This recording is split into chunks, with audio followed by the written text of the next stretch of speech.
Stage 7, Phase 1. Connect the two drum sections together and then place the engraved drum plate on top. Orient it so that the set screw in the central column support faces towards you. Rotate the earth arm and ensure that the 19mm bearing is still on the central column. Place a plastic washer on the central column and the large brass washer. Holding them with your finger, place the earth arm onto the central column support. Make sure that the gears mesh and tighten it down with the set screw in the column support.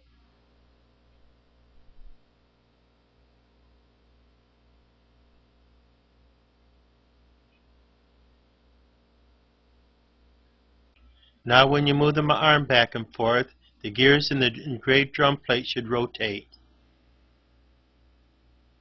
This step requires you to install the central shaft so that a certain amount of it extends below the engraved plate. Now you can use a scale, but I'll show you how you can do this without one. Now with the set screw sticking out of the long collar so it don't roll away on you, set it on its side. Take the blade end of the shaft and place the 20-tooth gear onto the end of the shaft with the teeth facing towards the blade end. Now place the central shaft upright on the surface of the table and let the 20-tooth gear drop down against this long collar and tighten the gear on the central shaft with a set screw. The instructions say that 12mm of shaft should be sticking out beyond the gear. As you can see in the close-up, this is indeed what I have achieved. Take the long brass collar and place it over the other end of the central shaft and slide it down against the gear and tighten it on securely to the central shaft. This collar ensures that the proper amount of shaft extends below the engraved plate so that it properly engages with the drive motor.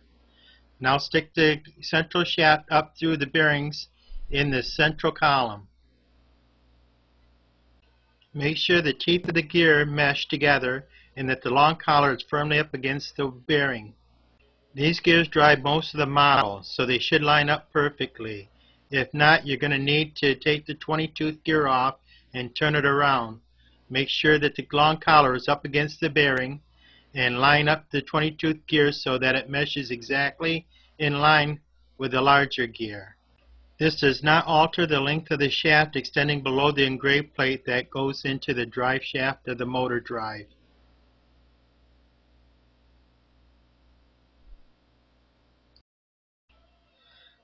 Place the two curved drum sections, leaving a gap for you to reach your hand into. Now with the year counter facing towards the front, place the engraved plate on top of the drum sections. Let the central shaft drop down. As you can see, you can reach under the model and you can lift up on the central shaft. Place the brass spacer onto the central shaft, followed by the small plastic washer. Now's the time to put the long chain on. Before we do though, you have to orient the moon track. The high side has to be away from the central shaft.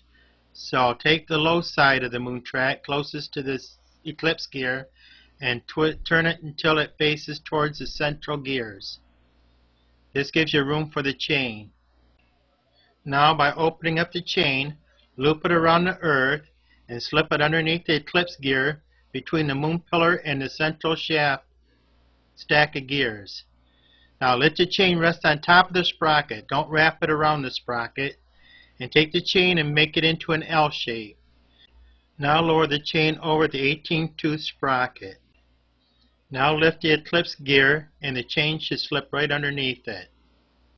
Now you can wrap the chain around the 14-tooth sprocket under the earth and around the 22-tooth sprocket on the center shaft. Now you can take the 14-tooth sprocket with the hub with the slot facing up, put it on the end of the chain. Tilt the engraved plate so that you can place the sprocket over the central shaft. Make sure that the chain is around the gears.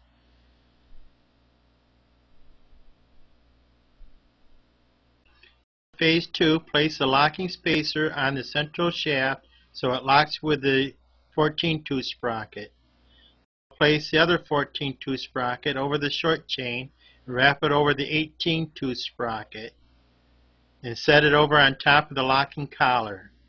Now reach underneath the model and push up on the central shaft. Make sure that the gears are meshing underneath and that the upper sprocket locks into the locking collar. Take in an Allen wrench, lock the set screw on the locking spacer onto the central shaft.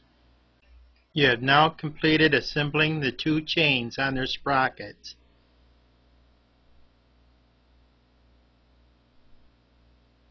Before installing the base bolts, be sure that there's no wires in the way of the holes. What I did was tuck one of the wires up and underneath the motor. This will keep the wire out of the way and it won't get pinched.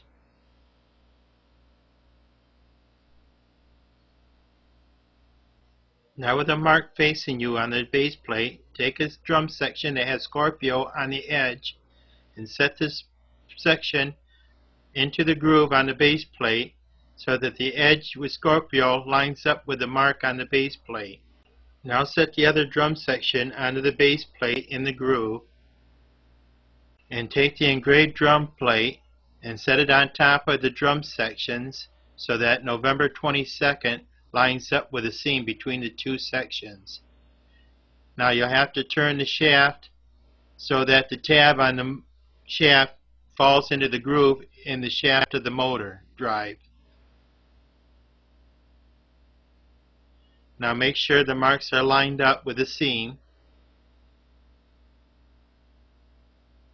Then you're ready to take and install the bolts. Carefully tilt the model up, thread the bolt through the bottom hole, and it should line right up with the threaded hole in the engraved plate up above. Rotate the model a third of a turn, get another base bolt, and install it into the second hole.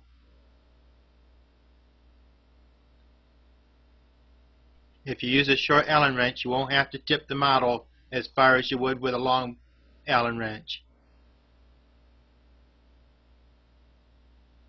Now insert the final bolt, making sure the plates are tight together against the drum sections, and insert the third bolt. Now with all three bolts in, you can tighten them down securely. Now install the date pointer. It is easier to do this before putting the gear for the sun on, as it says in the written instructions.